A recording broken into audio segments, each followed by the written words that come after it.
Dr. Betesh sent him or somebody that affiliate with him, send a letter to the Pope, the ex-Pope, about the question that I asked about King David descendants. If Joseph is not the father, why did you waste a whole page to describe his descendants? We sent it to the Pope, he sent it to the Pope, and the Pope sent him an email back from the Vatican. The answer to your question will be given by the father of the Church of Nativity in Bethlehem. He will answer your question. Right away, it's a question why the head Christian in the world don't know to answer this question.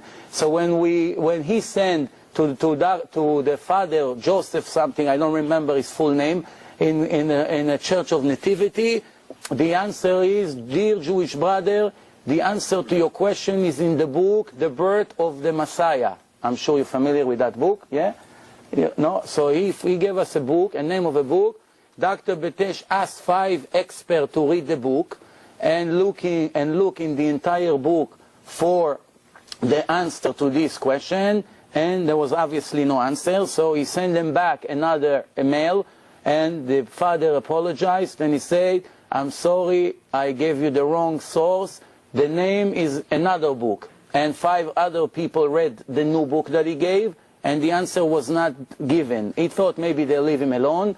They contact him for the 3rd time, and until today, okay, and until today, we never got back an answer from the Vatican, from the Christian Church.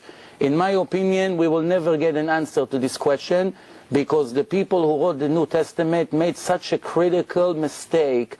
There is no way to correct it, because if it's divine, there cannot be such a human error in it. If you try to prove that she did not cheated on her fiancé and her husband, and she did not become pregnant by another person, which we have her name, the real father of Jesus, I didn't want to bring it up. I didn't want to make this conversation ugly, that's why I kept it outside. If you want, I'll give you the source, what's his real father's name. But in that case, we asked many experts in the Christian world, and the answer were never given. And plus all the other questions that I asked my friend here, so far in many years that I've been doing it, not one of these questions was answered. Everything I told you right now is the truth. I'm waiting for you to be the pioneer, the first one who really give me the answers, and believe me, I will be the first one to bring you back up here and let you read your answer in front of all the audience if they agree to come one more time. Because we are not trying to hide the truth. The Judaism always educated to questions, and the whole Talmud is questions and answers. And to one last sentence for tonight again, everybody has to remember from the entire question, from the entire arguments, in my opinion, one very important sentence. If it's divine, there cannot be mistakes. The rest of the book can be marvelous, beautiful, copy from the Old Testament, copy from here, copy from there, opinions, beautiful stories, miracles, happened, didn't happen. We don't even want to waste time of challenging the miracles. That's not even the issue here. Because I told you, and Jesus himself admit that making miracles is not an indication of anything.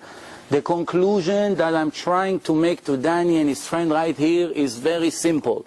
Divine has to be perfect. One mistake, not 50, not 500. One mistake, one contradiction in a text, 25 mistakes in a descendants, the cave it's in Shechem, 75 people went with Jacob to Egypt, and so forth and so on. The list is huge. I cannot go blinded after my feelings. Feelings means nothing. A lot of people, because of their feelings, they're in jail, they are killed already, their families are broken. Judaism did not educate to go by your heart, by your feelings. Yes, feelings is important, but when your feelings say that your cousin is stealing from your register, but is from your business, but is your cousin, you don't want to fire him. That's your feelings. But the common sense say that if you don't fire him today, you will be homeless in a year. Common sense wins over the heart. Believing means not knowing. If you believe in the New Testament, you have nothing. You prove, you have answers to all the dilemmas, then you are free from any conscious problem. If you want to close your eyes and ignore all, believe me, and I promise you, if you want, I will continue to send you more and more questions for the next year. I have a lot more sources. I have books in my home that I didn't even start to bring because I knew the time will not give.